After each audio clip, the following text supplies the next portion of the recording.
I'm going to show you how you can spawn vehicles on Schedule 1 in just a few steps. So if you find this guide helpful, don't forget to subscribe and like this video. So this is very easy. We can spawn any car you want in just a few seconds. All you need to do is open the menu, go to settings, and right here you'll see the option to enable or disable the console. So just mark this checkbox right here.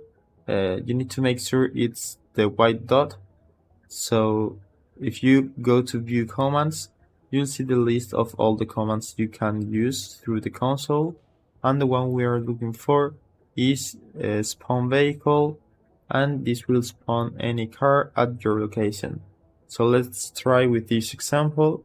To open the console, you need to press the tilde key, but if you don't have it on your keyboard layout, I'm gonna leave a link in the description below where I will teach you how you can open the console if you don't have this key.